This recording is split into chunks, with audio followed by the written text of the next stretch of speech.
Almost 10 years later, Gypsy Rose is on the verge of her release after being convicted in 2016 for the murder of her own mother. In 2016, Gypsy Rose was sentenced to 10 years in prison after she accepted a plea deal for second-degree murder, whereby she admitted her part in the unaliving of her mom. Fast forward about 8 years later, in September of 2023, she was granted parole after serving some time, and according to news outlets, Gypsy will finally be released on December 28th of 2023, which is today. In total, Gypsy Rose has spent nearly a decade in prison, and some of you may be wondering why, or more specifically, what led her to the act of unaliving her own mother, Claudine Dee Dee Blanchard. This disturbing tale of Gypsy Rose consisted of Gypsy's mom who would falsely assert that her daughter suffered from multiple illnesses, subjecting her to unnecessary medical procedures, surgeries, and just isolating her from the outside world. This relentless abuse led Gypsy to severe mental trauma, ultimately culminating in her decision, along with her boyfriend, to plan and execute the unaliving of her mother. According to many reports, Gypsy Rose is thought to be a victim of Munchausen syndrome, which, for those who don't know, is a psychological disorder in which a caretaker makes someone ill or creates the illusion of them being ill in order to receive attention. Gypsy would often describe how her mother took her to doctors throughout her life to treat her for various conditions, including leukemia and muscle dystrophy that she never actually had. It was even reported that she had as many as 30 surgeries that she didn't even need.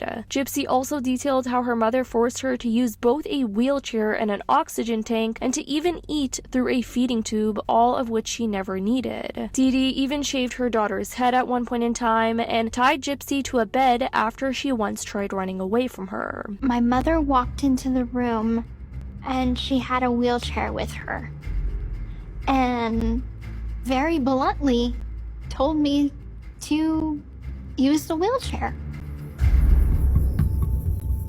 I didn't understand her reasonings, but I trusted her. She was my best friend, and I loved her, and I never questioned as a child. Now looking back on it, I wish that I stood up for myself more.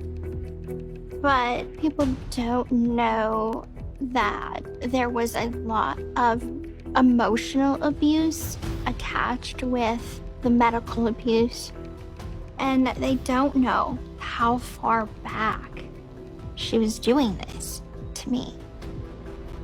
While some still argue that Gypsy shouldn't have served time due to a lifetime of abuse and her indirect role in planning the murder, as her boyfriend was also involved, her then-boyfriend Nicholas is facing life imprisonment without parole, so he's still currently in jail. Now though, Gypsy is reported to finally be set free from prison after all these years and step out into the real world as a now 32-year-old woman. She recently spoke out in an interview with People to talk about where she's at now and where she stands with her mother, expressing her remorse and sense of forgiveness she now feels towards her. If I had another chance to redo everything, I don't know if I would go back to when I was a child and tell my aunts and uncles that I'm not sick and mommy makes me sick, says Gypsy, or if I would travel back to just the point of that conversation with Nick and tell him, you know what, I'm going to go tell the police everything. I kind of struggle with that. But she adds, nobody will ever hear me say I'm glad she's dead or I'm proud of what I did. I regret it every single day. Gypsy herself spent years in the dark. She said, obviously I knew that I could walk and didn't need a feeding tube, but everything else was a really big confusion for me. Whenever I'd question it, my mother would say I had a seizure the night before and didn't remember. There was always an excuse. Speaking up about Dee Dee's wild claims was something Gypsy said she learned not to do.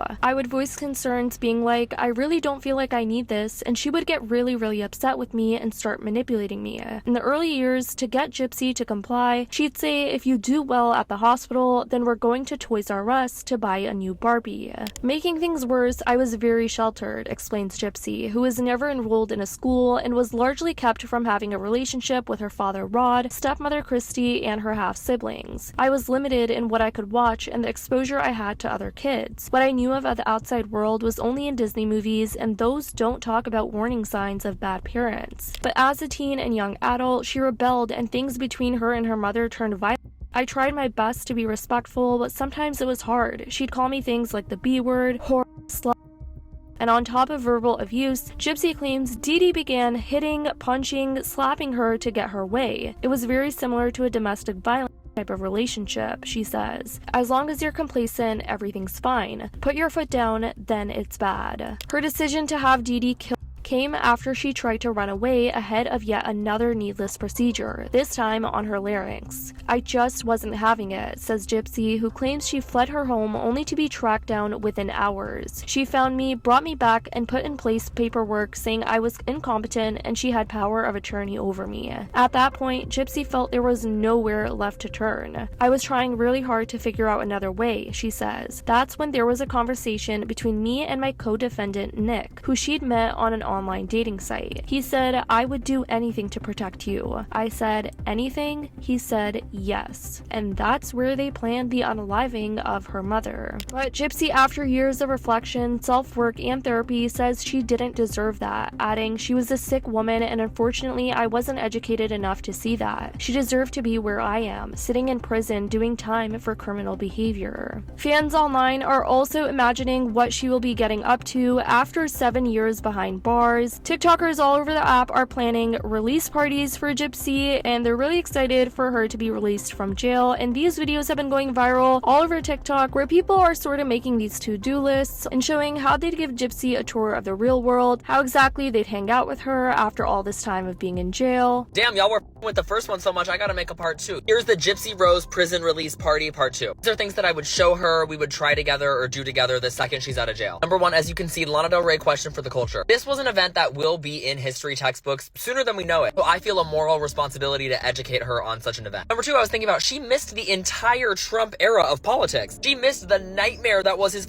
presidency. I wouldn't even know where to start with that one, but I would just tell her about it. Number 3, if anybody's going toe-to-toe with the Panera Charged Lemonade and living to tell the tale, it's Gypsy Rose Blanchard. I would buy her like an XXL Panera Charged Lemonade and just like watch her go. Then we would listen to the Ultraviolence album together. Yes, Lana is on here twice because I think it's that important. After that, we're doing Ozempic together. But anyways, this is the update on Gypsy Rose, you guys, and her being set free from prison after all these years. I definitely want to know what you guys think. I love you guys so much, and as always, I'll see y'all in the next video.